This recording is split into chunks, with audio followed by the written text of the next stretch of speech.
Ever wish you could just snap your fingers and be somewhere else instantly? Well, that dream of teleportation, of zipping from one place to another in a heartbeat, isn't just something out of a sci-fi movie. It's this deep, timeless human idea that you can find in our wildest stories and even in some ancient spiritual traditions. So, yeah, let's dive right into that intersection, because it's a fascinating place to be. In this explainer, we're going to look at two totally different ways of thinking about this one idea: the absolutely mind-bending reality of modern quantum physics and the profound symbolism of ancient wisdom. All right, first things first, we got to get one thing straight.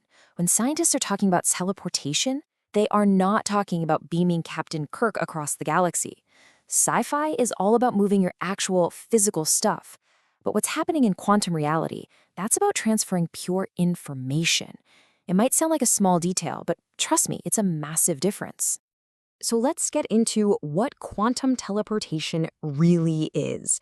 Because, and I mean this, the truth is way weirder and honestly way cooler than the fiction. To really get this, you have to kind of change how you think about what a particle even is. See, in the quantum world, an object isn't just a tiny speck of matter. It's described by something called a wave function. Think of it like the ultimate blueprint. It's a set of instructions that has every single piece of information about that particle. And it's this blueprint, this quantum information, that scientists are actually teleporting. So how on earth do they do it? Well, it's like a three-step dance. First, you entangle two particles, let's call them A and B. This creates this spooky, invisible connection between them that works no matter how far apart they are. Then you bring in a third particle, X. This is the one you want to teleport. You measure it together with particle A. Finally, you just send the results of that measurement, we're talking regular old data, over email or whatever, to where particle B is. And using that data, you can make particle B transform into a perfect replica of particle X's original state. Wild, right? Now, here's the crucial part. This is not a copy machine. The moment you measure particle X, its original state is destroyed. It's a true transfer. The information literally ceases to exist in one place as it's being recreated in another. No duplicates, no clones. The original is gone. And hey, this isn't just some crazy idea on a whiteboard. This has actually been done. Scientists have successfully teleported the quantum states of photons, particles of light, and even single atoms. It's real science happening in labs as we speak, just on a very, very, very small scale. Which, of course, brings us to the billion-dollar question. If we can teleport an atom, why can't we just teleport a person? And the answer really comes down to one word: scale. Just take a second to look at that number. That's a 10 with 28 zeros after it. That's not millions or billions or even trillions. We're talking trillions of atoms in just one person. And trying to track and teleport every single one, well, that's where things get a little complicated. I mean, think about it. You would need to know the exact complete quantum state of every single one of those atoms.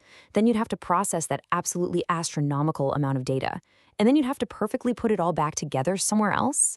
Oh, and yeah, let's not forget, the original you would be destroyed in the process. It's a challenge that is so far beyond our current technology, it's not even funny.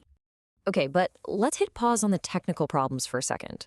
Let's step away from the lab and into a really fascinating thought experiment, because this is where the science starts to get really interesting and brushes up against some much, much older ideas. What if you didn't have to measure every single particle one by one? What if, and this is purely hypothetical, an entire complex system like a person could be brought into one single unified quantum state, where everything is acting in perfect harmony, as one thing? Now, that might sound totally out there, but this idea actually has a name in physics. It's called coherence. We actually see it happen in things like superconductors, where billions of particles start acting in perfect unison, like a single entity. All of a sudden, describing the system becomes radically simpler. And this idea, this concept of a unified system where many parts act as one, this is where we find this beautiful poetic parallel to ideas from ancient Indian traditions, because they describe a very similar goal of unity, not through physics, but through consciousness.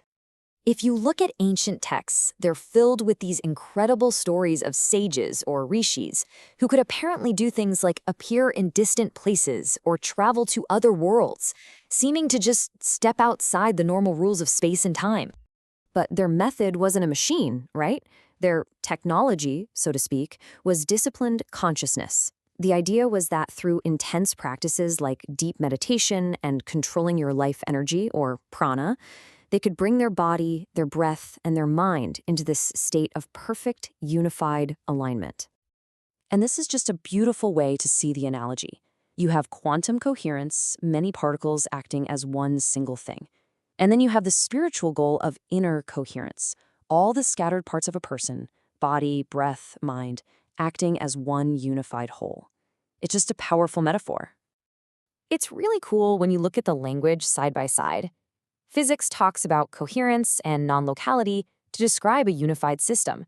Spiritual practice talks about alignment and oneness to describe a unified self. They're both trying to find words for things that go way beyond our normal, everyday experience. Okay, but let's come back down to Earth for a sec. Because in the real world, for the foreseeable future, quantum teleportation isn't about moving people around. It's about building game-changing technologies, like ultra-secure communication that's impossible to hack, mind-bogglingly powerful quantum computers, and maybe one day, a whole new quantum internet. And this brings us to a really important point. The goal here is absolutely not to use science to prove that ancient myths are real or the other way around. They're just operating in different realms.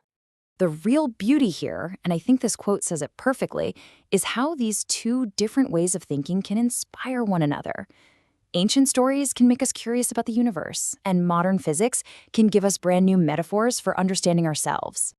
When you really step back, you see that both of these worlds, cutting-edge science and ancient wisdom, they're really just human endeavors. They're circling the same huge fundamental questions. What is reality? What are our limits? How do we connect with each other across these vast distances that separate us?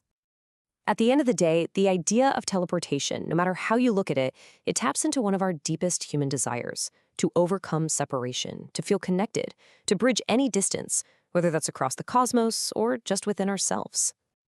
So that's the thought I want to leave you with. As we keep pushing the limits of what's possible in the physical world, it's a good reminder of the vast, uncharted territory of our own consciousness. And it really makes you wonder, where do the limits of matter end, and where do the possibilities of the mind truly begin?